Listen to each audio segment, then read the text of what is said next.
आप सभी विद्यार्थियों का एक बार मैं पुनः स्वागत करता हूं आपके अपने YouTube channel Subhash study centre पर। और आज के इस वीडियो में मैं लेकर के आ चुका हूं क्लास 10th के जितने भी मेरे प्रिय विद्यार्थी 2023 बोर्ड परीक्षा की तैयारी कर रहे हैं, आप सभी के लिए सामाजिक विज्ञान का वेरी इंपॉर्टेंट चैप्टर संसाधन एवं विकास, जी हां संसाधन एवं विकास।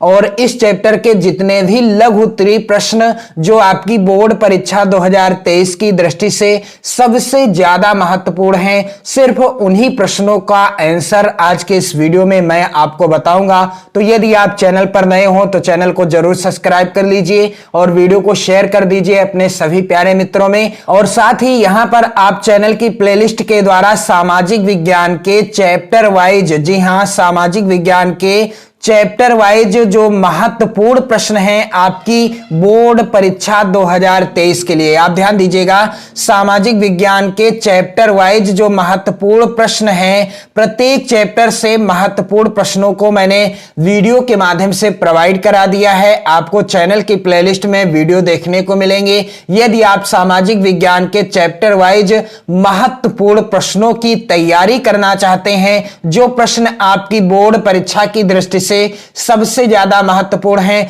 चाहे प्रश्न बहुविकल्पी हो, चाहे अति लघु उत्तरीय हो, लघु उत्तरीय हो या विस्तृत उत्तरीय हो, सभी प्रश्नों से रिलेटेड मैंने वीडियो प्रोवाइड करा दिया है। आप देख पाएंगे चैनल की प्लेलिस्ट में। तो आप चैनल की प्लेलिस्ट में जाएं और सामाजिक विज्ञान के चैप्टर वाइज प्रश्नों को जरूर तैयार कर लें, जो आपकी बोर्ड परीक्षा 2023 के लिए सबसे ज्यादा महत्वपूर्ण हैं। और साथ ही आपको सामाजिक विज्ञान का मॉडल पेपर भी मिल जाएगा और हिंदी विषय के मॉडल पेपर भी आपको मिलेंगे। चित्रकला विषय तथा गृह विज्ञान विषय के भी मॉडल पेपर से रिलेटेड वीडियो आपको मिल जाएंगे। तो यदि आप चैनल से जुड़ते हैं तो आप सामाजिक विज्ञान, हिंदी विषय, चित्रकला विषय और गृह विज्ञान की तैयारी कर सकते हो 2023 बोर्ड परीक्षा के लिए। और इन विषयों में आप 70 में से 65 प्लस पक्का लेकर के आओगे यदि आप चैनल के साथ जुड़ते हैं। तो यहां पर आप देख सकते हैं इसी क्रम में, यानी मैं सामाजिक विज्ञान के चैप्टर वाइज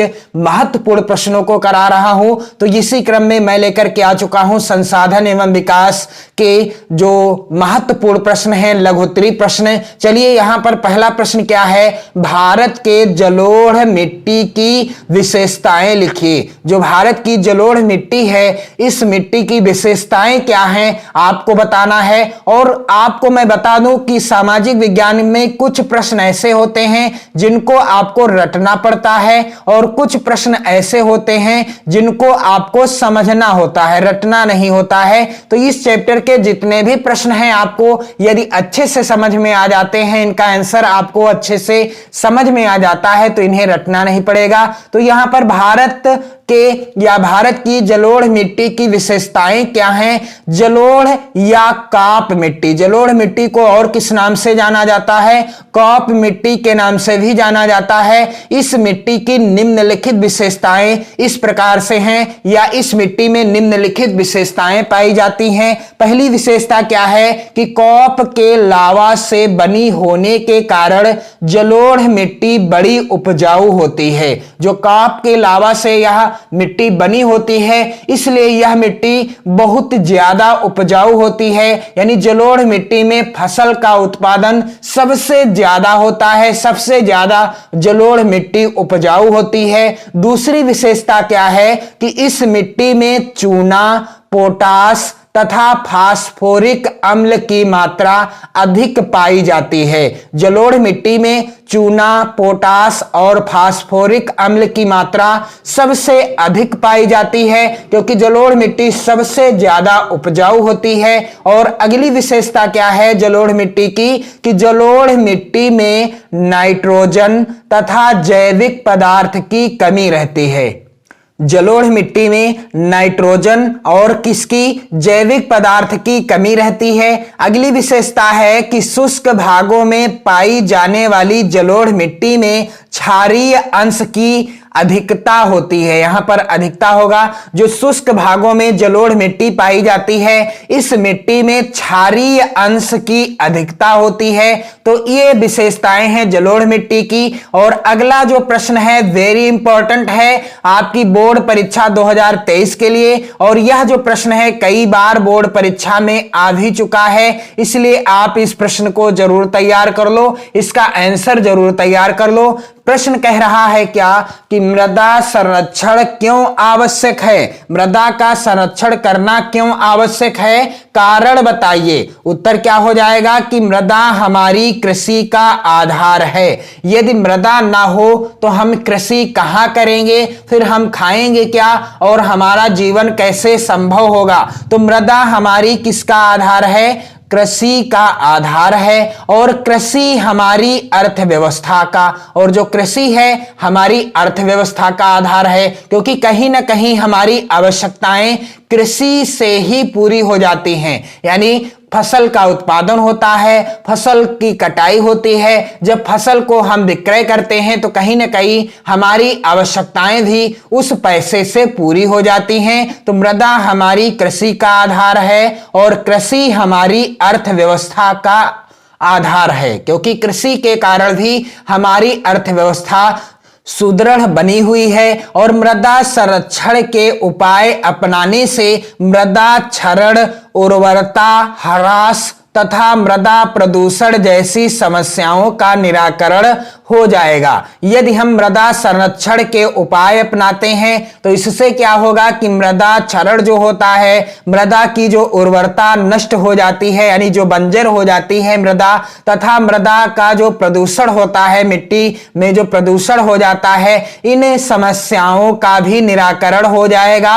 और मृदा संरक्षण से जहां मिट्टी की उर्वरा शक्ति में विकास होगा, वहीं यह भावी पीढ़ी के उपभोग के लिए भी सुरक्षित रह सकेगी। और मृदा संरक्षण से जहां पर्यावरण प्रदूषण पर प्रभावी रोक लगेगी, वहीं राष्ट्र में कृषि उत्पादन में भारी वृद्धि होगी। तो मृदा संरक्षण से क्या क्या हो सकता है कि मृदा संरक्षण से जहां मिट्टी की उर्वरा शक्ति में विकास होगा, वहीं क्या होगा, वहीं पर भावी पीढ़ी के उपभोग के लिए भी सुरक्षित रह सकेगी। यानी मृदा का संरक्षण करने से आने वाली पीढ़ी के लिए मृदा सुरक्षित रह सकेगी। और मृदा संरक्षण से जहां पर पर्यावरण प्रदूषण पर प्रभावी रोक लगेगी, वहीं राष्ट्र में कृषि उत्पादन में भी भारी वृद्धि होगी। मृदा संरक्षण कृषकों की आय बढ़ाने के साथ साथ राष्ट्रीय आय में भी वृद्धि करने में सक्षम हो सकेगा। तो इसलिए मृदा का संरक्षण करना आवश्यक है। मैंने आपको इस प्रश्न का आंसर बता दिया है। आप सभी इन प्रश्नों को जरूर नोट डाउन कर लो और साथ ही अपनी नोट्स भी बनाते रहो। यदि आप भी लाना चाहते हैं सामाजिक विज्ञान में 77 में से 65 प्लस अंक, तो आप अपनी नोट्स जरूर बनाएं और वीडियो को शेयर कर दें अपने सभी प्यारे मित्रों में। अगला प्रश्न है यहां पर, मृदा अपरदन के नियंत्रण हेतु सुझाव दीजिए। तो मृदा अपरदन को कैसे रोका जा सकता है, यानी मृदा अपरदन का नियंत्रण कैसे किया जा सकता है, इसके लिए क्या क्या सुझाव दिए जा सकते हैं। तो मृदा अपरदन को रोकने के लिए निम्नलिखित उपाय सुझाए जा सकते हैं। यदि मृदा अपरदन को रोकना है तो निम्नलिखित उपाय किए जा सकते हैं। सबसे पहला उपाय क्या है कि जो ढालू भूमि है उस पर सीढ़ीदार खेत बनाए जाएं। जो ढालू भूमि है, यानी ढालू भूमि पर सीढ़ीदार, या जिसे सोपानी खेती भी कहते हैं, सीढ़ीदार खेत बनाए जाएं। तो इससे क्या होगा, मृदा का अपरदन रोका जा सकता है, यानी मृदा का कटाव रोका जा सकता है। अगला क्या है कि ढाल वाली भूमि की समोच्च जुताई की जाए। जो ढाल वाली भूमि है उसकी पूरी जुताई की जानी चाहिए। और अगला है जल प्रवाह तथा पवन संचार को कम करने के लिए रक्षक हरित पट्टियां बनाई जाएं। जल प्रवाह तथा पवन संचार को कम करने के लिए क्या किया जाए, रक्षक हरित पट्टियां भी बनाई जानी चाहिए। इससे भी मृदा अपरदन को रोका जा सकता है, नियंत्रित किया जा सकता है। और अगला है यहां पर, खेतों की मेड़ों पर वृक्ष लगाए जाएं। जो खेत हैं और खेत की जो मेड़े हैं, उन मेड़ों पर वृक्ष लगाए जाएं। इससे क्या होगा कि मृदा का अपरदन काफी ज्यादा नियंत्रित किया जा सकेगा, यानी मृदा अपरदन को रोका जा सकता है। और अगला है कि पशुचारण पर रोक लगाई जाए। पशुचारण पर भी रोक लगाने से मृदा अपरदन की प्रक्रिया में क्या किया जा सकता है, नियंत्रण लाया जा सकता है, यानी मृदा अपरदन को रोका जा सकता है। तो मृदा अपरदन के लिए या मृदा अपरदन के नियंत्रण हेतु ये सुझाव दिए जा सकते हैं। और अगला जो प्रश्न है यह भी बोर्ड परीक्षा 2023 के लिए वेरी इंपॉर्टेंट है, और मैं आपको जानकारी देना चाहूंगा कि जितने भी प्रश्न मैं इस वीडियो में सम्मिलित कर रहा हूं, सभी प्रश्न आपकी बोर्ड परीक्षा की दृष्टि से वेरी इंपॉर्टेंट है, क्योंकि ये बोर्ड परीक्षाओं में लगातार पूछे जाते रहे हैं। और यहां पर प्रश्न अगला क्या है कि मृदा अपरदन के कारण लिखिए। मृदा अपरदन के कारण क्या हैं? तो मृदा किस लिए, यानी मृदा का अपरदन किस लिए होता है, या मृदा अपरदन किन कारणों से होता है? तो पहला कारण क्या है कि खेतों को जोत कर परता छोड़ देना। अक्सर क्या होता है कि खेतों को जोत दिया जाता है और उन्हें परता छोड़ दिया जाता है, यानी कई महीनों तक ऐसे जुते हुए खेत पड़े रहते हैं, जिस कारण से मृदा अपरदन की प्रक्रिया शुरू हो जाती है। दूसरा कारण क्या है कि खेतों में पशुओं को बेरोक टोक चराना। इससे क्या होता है कि खेतों में जो पशु चरते हैं उनसे क्या होता है कि मृदा का अपरदन होता है। क्यों? क्योंकि पशुओं के चारण से, यानी पशुचारण की प्रक्रिया से मृदा अपरदन हो जाता है, यानी मिट्टी का कटाव हो जाता है। और अगला कारण क्या है कि खेतों की मेड़बंदी ना करना। और आपने देखा होगा कि यदि खेतों की मेड़बंदी ना की जाए तो इससे क्या होगा कि मृदा का अपरदन होगा, यानी मिट्टी का कटाव हो जाएगा। जब पानी भर जाएगा खेत में, तो यदि मेड़ नहीं बंधी होगी तो पानी का जब बहाव होगा तो इससे मृदा अपरदन की प्रक्रिया भी शुरू हो जाएगी। और अगला क्या है कि खेतों में जल निकास की उचित व्यवस्था ना करना। अक्सर खेतों में जब जल निकास की उचित व्यवस्था नहीं होती है तो मृदा अपरदन की प्रक्रिया शुरू हो जाती है। तो खेतों को जोतकर परता छोड़ देना, इससे मृदा अपरदन की प्रक्रिया शुरू होती है। खेतों में पशुओं को बेरोक टोक चराने से भी मृदा अपरदन होता है। खेतों की मेड़बंदी ना करने से भी मृदा अपरदन होता है। और खेतों में जल निकास की जब उचित व्यवस्था नहीं होती है, इससे भी क्या होता है, मृदा अपरदन की प्रक्रिया शुरू हो जाती है। अगला प्रश्न वेरी इंपॉर्टेंट है। प्रश्न क्या है कि काली मिट्टी की किन्हीं 3 विशेषताओं का उल्लेख कीजिए। काली मिट्टी की किन्हीं 3 विशेषताओं का उल्लेख कीजिए। और यहां से एक प्रश्न और बनता है कि कपास की खेती के लिए कौन सी मिट्टी उपयुक्त होती है? तो उत्तर क्या होगा, काली मिट्टी, क्योंकि बहुविकल्पी प्रश्न आएगा।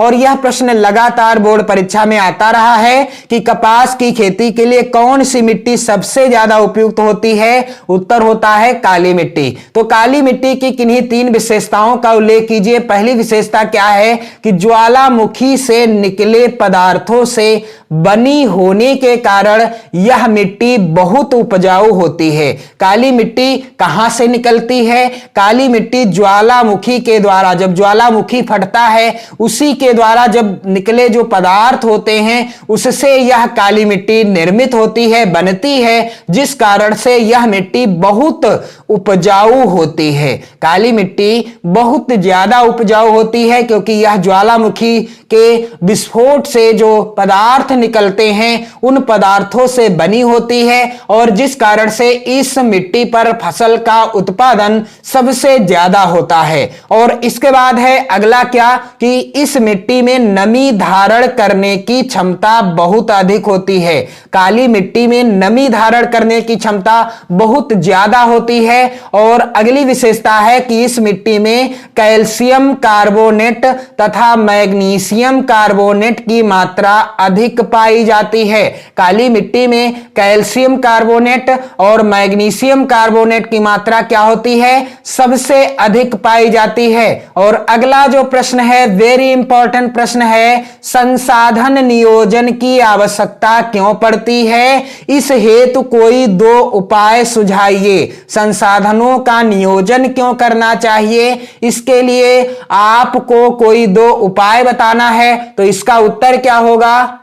आप सभी मेरे प्यारे विद्यार्थियों इस वीडियो को शेयर कर दें एक बार फिर से अपने सभी प्यारे मित्रों में। तो यहां पर उत्तर क्या होगा कि किसी भी क्षेत्र के विकास के लिए संसाधनों का उपलब्ध होना अत्यंत आवश्यक है। किसी भी क्षेत्र का यदि विकास करना है तो इसके लिए संसाधनों का उपलब्ध होना सबसे ज्यादा आवश्यक होता है। अतः संसाधनों का विवेकपूर्ण उपयोग के लिए संसाधनों का नियोजन अति आवश्यक है। इसलिए संसाधनों का विवेकपूर्ण उपयोग हो, इसके लिए संसाधनों का नियोजन अति आवश्यक है। और इसके नियोजन के 2 उपाय निम्नलिखित हैं। यानी संसाधनों का नियोजन 2 उपायों के द्वारा किया जा सकता है। पहला उपाय क्या है कि संसाधनों का उपयोग सीमित ढंग से किया जाए। संसाधनों का उपयोग कैसे किया जाए? सीमित ढंग से किया जाए। और दूसरा है महत्वपूर्ण संसाधनों के संरक्षण की प्रभावी व्यवस्था की जाए। और जो महत्वपूर्ण संसाधन हैं उनका संरक्षण करने के लिए प्रभावी यानी उचित व्यवस्था की जानी चाहिए। अगला प्रश्न वेरी वेरी इंपॉर्टेंट, कई बार बोर्ड परीक्षा में आ चुका है और यह प्रश्न 2023 बोर्ड परीक्षा के लिए सबसे ज्यादा महत्वपूर्ण है। प्रश्न क्या है कि पहाड़ी क्षेत्रों में, प्रश्न कह रहा है पहाड़ी क्षेत्रों में मृदा अपरदन की रोकथाम के लिए क्या कदम उठाने चाहिए। जो पहाड़ी क्षेत्र हैं उन क्षेत्रों में मृदा अपरदन की प्रक्रिया को रोकने के लिए या मृदा अपरदन की रोकथाम करने के लिए कौन कौन से कदम उठाने चाहिए। पहला कदम क्या उठाना चाहिए कि पहाड़ी ढालों पर सीढ़ीदार खेत बनाए जाने चाहिए। जो पहाड़ी ढाल हैं वहां पर कैसे खेत बनाए जाने चाहिए? सीढ़ीदार खेत बनाए जाने चाहिए। इससे क्या होगा कि मृदा अपरदन की प्रक्रिया को रोका जा सकता है, यानी मृदा अपरदन को रोका जा सकता है। और दूसरा क्या है कि पहाड़ी ढालों पर वृक्षारोपण तथा घास रोपण होना चाहिए। जो पहाड़ी ढाल हैं वहां पर क्या किया जाए? अधिक से अधिक वृक्षों को लगाया जाना चाहिए तथा घास का भी रोपण किया जाना चाहिए। इससे क्या होगा कि मृदा अपरदन को रोका जा सकता है। तो पहाड़ी ढालों पर सीढ़ीदार खेत बनाए जाने चाहिए और पहाड़ी ढालों पर वृक्षारोपण यानी वृक्षों को अधिक से अधिक लगाया जाना चाहिए तथा घास रोपण भी किया जाना चाहिए। और खेतों में समोच्च जुताई की जाए। जो खेत हैं पहाड़ी क्षेत्रों में उनकी समोच्च यानी पूरी तरीके से जुताई की जानी चाहिए। और अगला है कि पहाड़ों पर खेती करने के लिए रासायनिक उर्वरकों का प्रयोग नहीं किया जाना चाहिए। पहाड़ों पर खेती करने के लिए जो रासायनिक उर्वरक होते हैं, जो कीटनाशक होते हैं, जो खाद होती है रासायनिक, इनका प्रयोग नहीं किया जाना चाहिए। यानी इनके प्रयोग से भी मृदा अपरदन की क्रिया बढ़ जाती है। इसलिए पहाड़ पर जो खेती की जाती है उसमें रासायनिक उर्वरकों का प्रयोग वर्जित होता है, यानी इनका प्रयोग करने से मृदा अपरदन की क्रिया बढ़ जाती है, इसलिए इनका प्रयोग नहीं किया जाना चाहिए। तो पहाड़ी क्षेत्रों में मृदा अपरदन की रोकथाम के लिए क्या कदम उठाने चाहिए आपको मैंने बता दिया है। और अगला जो प्रश्न है आप देख पा रहे हैं, वेरी वेरी इंपॉर्टेंट। और प्रश्न क्या है कि भूक्षरण से आप क्या समझते हैं? इसे रोकने के लिए कोई 4 उपाय बताइए। भूक्षरण से आप क्या समझते हैं, यानी भूक्षरण क्या है, इससे क्या तात्पर्य है, और यदि इसे रोकना है तो इसके लिए कोई 4 उपाय क्या क्या किए जा सकते हैं, कौन कौन से 4 उपाय किए जा सकते हैं। तो भूक्षरण क्या है? भूमि की ऊपरी मुलायम परत के कटाव और बहाव की प्रक्रिया को क्या कहते हैं? भूक्षरण कहते हैं। जो भूमि की ऊपरी मुलायम परत होती है, जब उस परत का कटाव हो जाता है या किसी कारण से वह परत बह जाती है पानी के माध्यम से, तो इस प्रक्रिया को क्या कहते हैं? भूक्षरण कहते हैं। भूमि की ऊपरी मुलायम परत के कटाव और बहाव की प्रक्रिया को क्या कहते हैं? भूक्षरण कहते हैं। यदि प्रश्न आ जाए कि भूक्षरण से आप क्या समझते हैं, तो भूमि की ऊपरी मुलायम परत के कटाव और बहाव की प्रक्रिया को क्या कहते हैं? भूक्षरण कहते हैं। और इसे रोकने के लिए कौन कौन से उपाय किए जा सकते हैं? कोई 4 उपाय बताना है। तो पहला उपाय क्या है कि वृक्षारोपण युद्ध स्तर पर करवाया जाए। जिस प्रकार से युद्ध की तैयारी की जाती है, ठीक उसी प्रकार से युद्ध स्तर पर यानी सबसे ज्यादा प्रयास किया जाना चाहिए कि ज्यादा से ज्यादा वृक्षारोपण किया जाए, यानी वृक्षों को लगाया जाए। तो वृक्षारोपण युद्ध स्तर पर करवाया जाए। इससे क्या होगा कि भूक्षरण की प्रक्रिया को रोका जा सकता है। और अगला क्या है कि चरागाहों का उचित प्रबंधन किया जाए। जो चरागाह है, जहां पर पशुओं को चराया जाता है, उसका भी उचित प्रबंधन किया जाना चाहिए। और अगला है कि पशुचारण पर नियंत्रण लगाया जाए। पशुचारण पर भी क्या किया जाना चाहिए? नियंत्रण लगाया जाना चाहिए, यानी उचित चरागाहों का प्रबंधन हो जहां पर पशुओं को चराया जाना चाहिए। हर जगह पर पशुओं को ना चराया जाए। इससे क्या होगा? यदि हर जगह पर पशुओं को चराया जाता है तो भूक्षरण की प्रक्रिया शुरू हो जाती है या भूक्षरण होने लगता है। और अगला है कि वृक्षों की रक्षक मेखला बनाने को बढ़ावा दिया जाए। और अगला है कि बंजर भूमि तथा खनन व्यवस्था का उचित प्रबंधन किया जाए। जो बंजर भूमि है और जो खनन व्यवस्था की जाती है, यानी मिट्टी का जब खनन किया जाता है, इसके लिए उचित प्रबंध किया जाना चाहिए। और अगला है कि औद्योगिक जल की निकास व्यवस्था का समुचित विकास या समुचित प्रबंध किया जाए। जो औद्योगिक जल है, इसके निकास की उचित व्यवस्था हो। और इससे क्या होगा? जब इसकी उचित व्यवस्था होगी तो भूक्षरण की प्रक्रिया नहीं होगी। तो भूक्षरण प्रक्रिया के रोकने के 4 उपाय आपको लिखने हैं। तो 4 आप कोई भी इसमें से तैयार कर सकते हो। यहां पर मैंने 6 उपाय बता दिए हैं। और आपके बोर्ड एग्जाम 2023 के लिए मैं सामाजिक विज्ञान के मॉडल पेपर प्रोवाइड करा चुका हूं। आप चैनल की प्लेलिस्ट में वीडियो देख पाएंगे। और जल्द ही मैं आपको अन्य मॉडल पेपर भी प्रोवाइड कराऊंगा जो आपकी बोर्ड परीक्षा 2023 के लिए वेरी इंपॉर्टेंट होंगे। यानी इन मॉडल पेपरों से आपकी बोर्ड परीक्षा में प्रश्न जरूर पूछे जाएंगे और आप इन प्रश्नों को जरूर तैयार कर लो। साथ ही मैं आपको बताना चाहूंगा कि आप यदि सामाजिक विज्ञान, हिंदी विषय, गृह विज्ञान और साथ ही साथ चित्रकला विषय की बेहतर तैयारी करना चाहते हो तो आप चैनल के साथ जरूर जुड़ो। चैनल को जरूर सब्सक्राइब कर लो और वीडियो को शेयर कर दो अपने सभी प्यारे मित्रों में। साथ ही मैं आपको बताना चाहूंगा कि आप अपनी नोट्स भी बनाते रहें। इससे आपको बोर्ड एग्जाम में काफी ज्यादा लाभ होगा। आप अच्छा स्कोर कर पाएंगे बोर्ड एग्जाम में। तो पढ़ते रहिए, मस्त रहिए और अपना और अपने परिवारजनों का हमेशा ध्यान रखिए। जय हिंद।